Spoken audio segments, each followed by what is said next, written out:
In the heart of the bustling city, chaos erupted as an escaped lion roared through the streets. Panic spread like wildfire among the citizens, but the police were quick to respond. However, what they did next left everyone in shock. Instead of containing the beast, the police made an unexpected move that only added to the mayhem.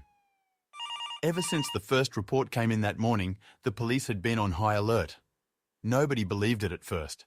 How could there possibly be a lion roaming freely around their city? It almost sounded like a prank call. And as more and more reports started to come in, they still had doubts. At least, only until the first video began to be posted online. There was now little doubt about it. There was a dangerous killing machine walking in the street. Where it came from was a question for later, as the priority was to find and catch it. But that is much easier said than done. Firstly, because there was not exactly somebody around the city who was experienced or equipped to catch a cat of that size. Welcome to Wonderbot Animals. The police called animal control, but they had no interest in risking their lives here. They had not been trained for something like this at all. They did have some equipment that the police could use if they wanted, but they were not going to assist in the case. The police needed to call in some outside help, but they would not be able to arrive until that afternoon. The police were on their own for now, as they could not just sit and wait for the semi-expert help to arrive. A lion of the loose could do so much damage in a couple of hours' time. They had to get out there and make sure to keep the public safe. But besides the lack of help, they had another problem. They had no idea where the lion was exactly. It was clearly on the move as they were getting reports from a lot of different locations. Luckily, there had been no reports of somebody getting injured. At least, not yet. But the officers knew that this was only a matter of time. They managed to pinpoint an area of the city where the lion would most likely be and headed out with every available officer. The most recent report of a lion sighting had come in only moments ago. It was Officer Nancy who was closest, and with her heart nearly beating out of her chest, she speeded to the location. But when she got there, the lion had already run away. People could point her in the right direction, but of course, nobody was following the animal. Nancy started to drive in the right direction, hoping to spot the lion. She was keeping her colleagues posted at all times, but had no luck. She was hoping that other officers in the area would find the animal, but it would end up being a civilian who spotted the creature next. The lion was seen trying to get into an old woman's back door. Officer Thomas was now closest, as he was only a few minutes away. For some reason, he was not feeling that nervous.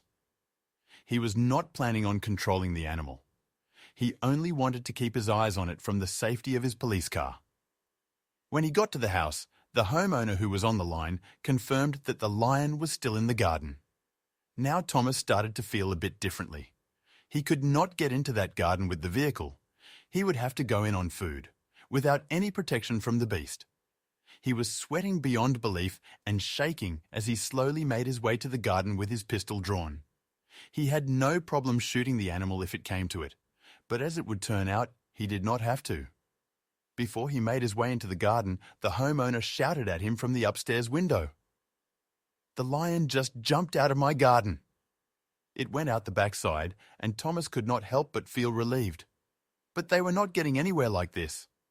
The animal was leading them on a wild goose chase, and they had not even been able to spot the animal with their own eyes yet. How could they be failing so hard right now? There had to be at least 50 officers looking for the animal right now, but nobody was having any luck. And the chief commander was realizing that too. He knew that there was also a chance that some officers were maybe not trying their very best to find the animal, which in all honesty, he could totally understand. But people were in grave danger here, and he knew that the police needed to do something about it.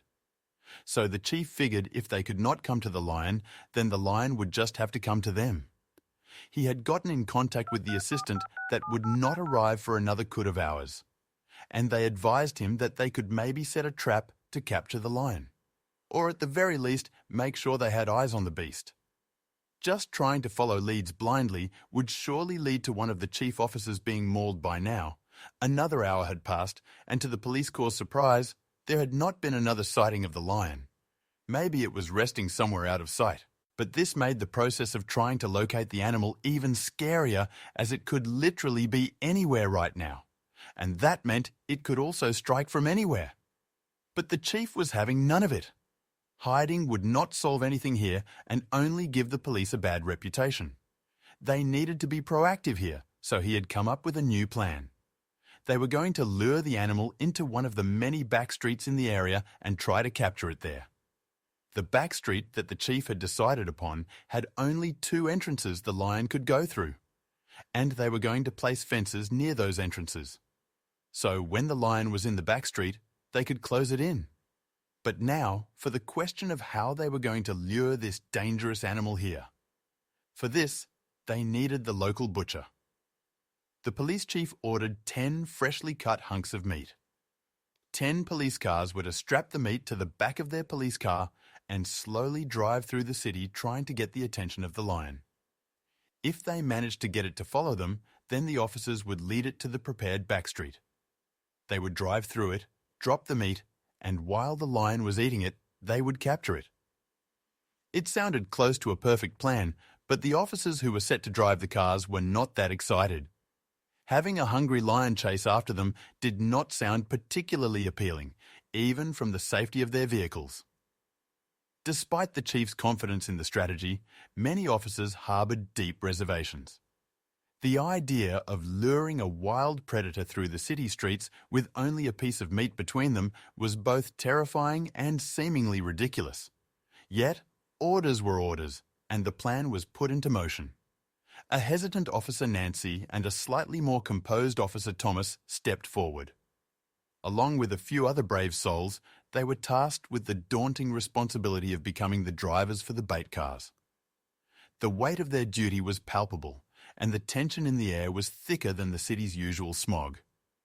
The butcher's delivery was prompt, and soon, large hunks of fresh steak were being attached to the back of the police vehicles. As the cars started their engines, the rich, tantalizing scent of the meat began wafting through the city streets, hoping to reach the nostrils of the elusive lion. Officers swiftly established a radio link, ensuring that every movement and update was communicated in real time. Car 1, bait in place and moving out. Officer Nancy's voice rang out, closely followed by Officer Thomas and others. They were a united force, determined to face the danger head-on.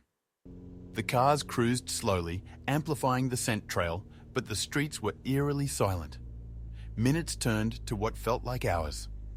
The expected roars, the rustling, or any hint of the lion's presence were absent. Doubt began to creep into their minds. Was the creature smarter than they had anticipated? Or was it simply not hungry? As the search continued, Officer Nancy's voice broke through the radio's static. Has anyone ever stopped to wonder where this lion even came from? The question hung in the air, causing officers to exchange uneasy glances. In a city like theirs, the presence of a wild lion was nothing short of a mystery.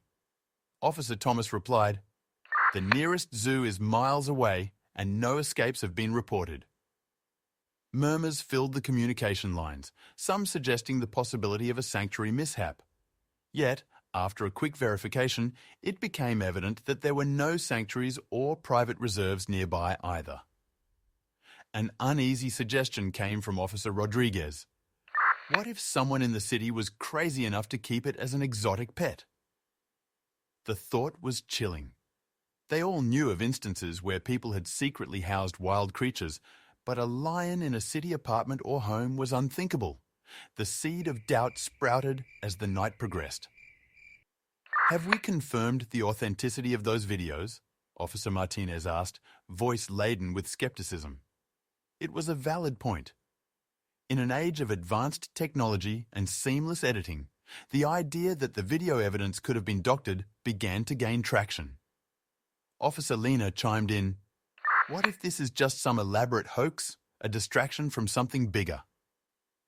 The weight of the suggestion weighed heavily on everyone's minds. Were they being played?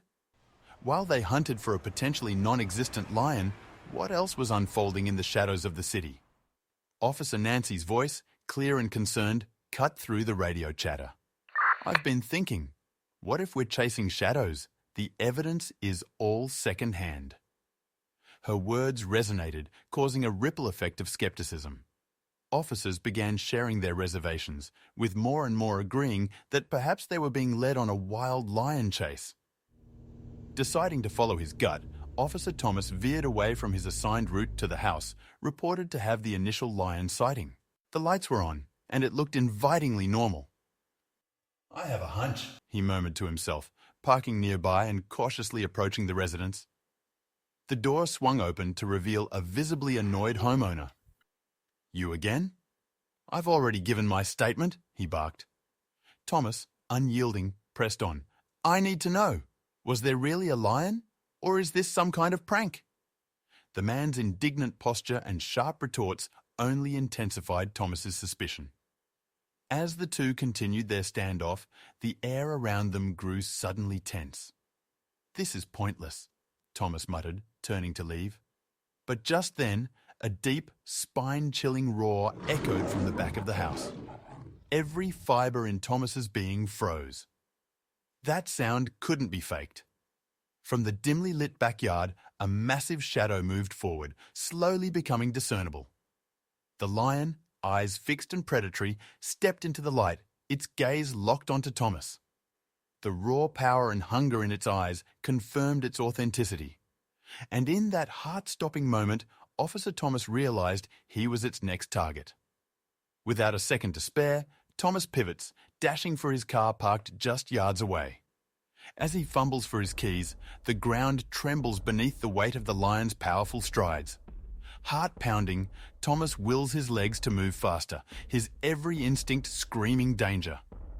In the rearview mirror, Thomas sees the lion, not directly chasing him, but drawn to the meat strapped to the back of his vehicle. Its sharp claws scrape the pavement and drool drips from its jaws. The fresh aroma of steak seems to have captured the beast's full attention, making its intent all too clear. Pushing the accelerator to the floor, Thomas zigzags through narrow alleys and over speed bumps, desperately trying to put distance between him and the lion. Just as the beast gains on him, he makes a sharp turn, temporarily breaking the predator's line of sight. As the radio buzzes with frantic updates, officers in other bait cars, realizing the gravity of the situation, quickly retract their meat offerings to ensure the lion's focus remains solely on Thomas. "Lead it to the trap," Officer Nancy instructs, her voice full of determination. The lion's roar fills the night, a sound of sheer frustration and growing anger. Its pace quickens, the distance between it and its target shrinking.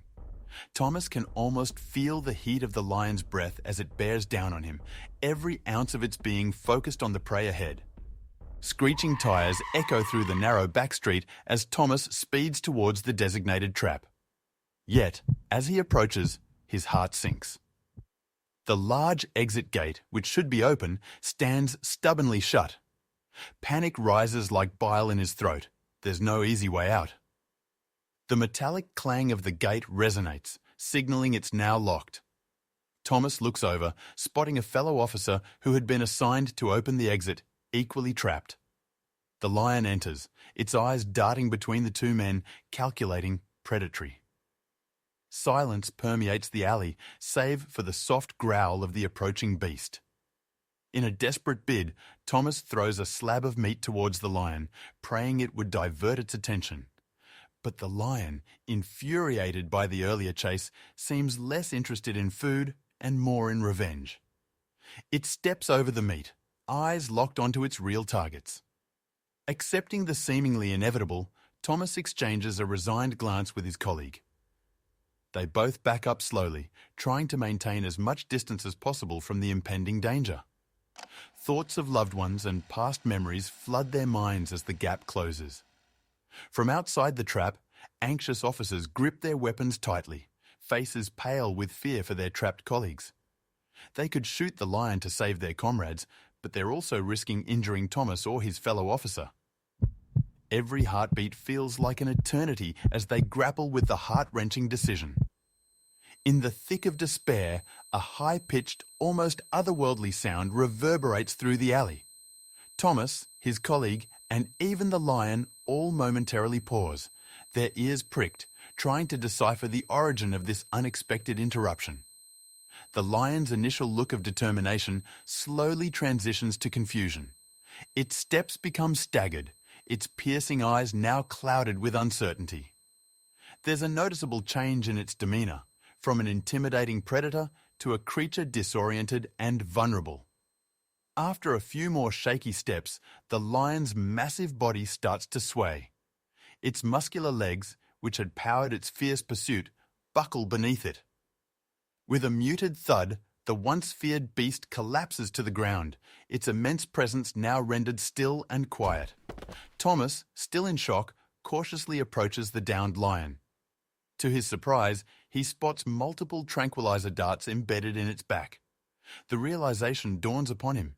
They had not been entirely alone in their perilous predicament. From the shadows, a group of animal control experts emerge, armed with tranquilizer guns and equipped with cages. They had been tracking the lion from a distance, ready to intervene. As they work to secure the sedated lion, their timely arrival is celebrated with relief-laden sighs and heartfelt gratitude. Surrounded by the hum of sirens and flashing lights, officers embrace one another with joy and relief. Many had been in the line of duty for years, but nothing compared to the rush of adrenaline they felt that night. They exchange tales of their own narrow escapes and commend each other's bravery. The overwhelming sentiment is clear. They faced the beast together and emerged stronger for it. The professional team from the animal control swiftly and diligently goes about their task. Using specialized equipment, they gently lift the sedated lion into a secure cage, ensuring it remains unharmed during the transfer. As the lion is moved, many officers look on with a mix of awe and relief, grateful that the creature is no longer a threat, but will be cared for. The truck's engine roars to life, and the vehicle begins its journey toward a sanctuary known for rehabilitating wild animals. Nestled amidst dense forests, the sanctuary offers vast expanses for animals to roam, ensuring the lion would have ample space to recover and thrive. Officer Nancy remarks, "It's where it belongs, wild, but safely away from the city." Back at the police station, a flurry of activity ensues. Surveillance videos are pulled up, eyewitness accounts recorded, and leads pursued. The chief assigns a special team to unravel the mystery behind the lion's appearance in the city. As the officers delve deeper, they start to uncover an intricate web of illegal wildlife trade and an underground network that may have been operating right under their noses. The city buzzes with rumors about the lion's mysterious arrival. Officers canvass neighborhoods, asking residents if they noticed any unusual activity or heard strange noises. Meanwhile, at the station, Detective Rogers pores over satellite images, hoping to find hints of hidden enclosures or large animal movements. "We have to trace this back to the source," he murmurs, determined to uncover the truth. A stack of receipts and invoices is spread out on the table. Officers have gathered purchasing data from local meat suppliers and are comparing large and unusual transactions. Detective Mitchell notes, "Someone keeping a lion would need a lot of meat. We just need to find the outlier." After hours of scrutinizing, a few names repeatedly appear in the records, suggesting an unnatural quantity of meat purchases. 3 names stand out from the rest. A butcher, a retired circus owner, and a wealthy business magnate all have made suspiciously large meat purchases. While the butcher's connection seems more benign, the backgrounds of the other 2 raise several red flags. The retired circus owner had previously faced allegations of mistreatment, and the business magnate had a known fascination with exotic pets. Dawn breaks, and the city is still asleep, but there's no rest for the police force. Teams are dispatched to each suspect's residence. They tread cautiously, knowing the risks of stumbling upon another wild animal. While 2 homes yield nothing unusual, the business magnate's residence reveals cages, exotic pet paraphernalia, and, chillingly, chains large enough for a lion. Inside a concealed room, officers find a trove of paperwork, photographs, and shipping records. One document in particular catches Detective Rogers' eye. It's a purchase receipt for a young African lion, along with details of its illegal shipment. The photograph attached shows a familiar-looking lion, confirming their suspicion that the magnate was directly involved in the lion's illicit possession. Sirens wail as the police cars surround the business magnate's mansion. He's led out in handcuffs, his face a mask of defiance. As reporters flock to the scene, snapping photos and shouting questions, the chief of police makes a statement. Illegal wildlife trade will not be tolerated in our city. Today's arrest sends a clear message. The lion's saga comes to a close, but the fight against the illegal pet trade continues. While reviewing the details of the case, Officer Thomas suddenly sits up, realization dawning. That cage! The one we found in the trap! Why didn't we consider it before? He exclaims. In the rush of events, a key detail had been overlooked. The cage was designed for transport, not housing, indicating that the lion had been intentionally released rather than escaping from captivity. Detective Rogers gathers the team to discuss this revelation. Think about it, he says, pacing. The lion's release wasn't an accident. It was orchestrated, deliberate. But why? What was the purpose? As they sift through the evidence, a pattern emerges. The lion's appearances in the city had been near banks and high-profile establishments. The lion wasn't just a public threat, it was a diversion. The interrogation room is cold and bleak, with the prime suspect sitting defiantly. But as the weight of evidence mounts, his bravado starts to crack. Under intense questioning, he finally breaks.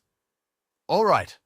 I released the lion, he snaps, but it was only to divert attention from the real prize. He reveals a grand plan to use the lion's appearance as a smokescreen for a major heist. With the confession, a deeper investigation unravels a meticulously planned operation. An underground team had intended to break into the city's main vault, using the lion's presence to keep the police occupied. The suspect had contacts inside the bank and blueprints detailing every security measure. It was a heist that could have emptied the city's coffers. The police spring into action, working tirelessly to prevent the heist. Stakeouts are set, security protocols are enhanced, and undercover officers are placed inside the bank. When the would-be thieves finally make their move, they find themselves surrounded and outwitted. The city rejoices, grateful not only for the rescue from a wild predator, but from a potentially devastating criminal act as well. In the heart of the city square, a grand ceremony is organised. Balloons fly, music blares, and a massive crowd gathers, all in honour of the police force's bravery. The Chief of Police presents Officer Thomas and Officer Nancy with medals of valour. Their quick thinking and unwavering courage had saved not only the city's wealth, but its very soul. As they step onto the stage, thunderous applause fills the air, echoing the city's gratitude. In the wake of the Lions incident, city officials convene to discuss the ramifications.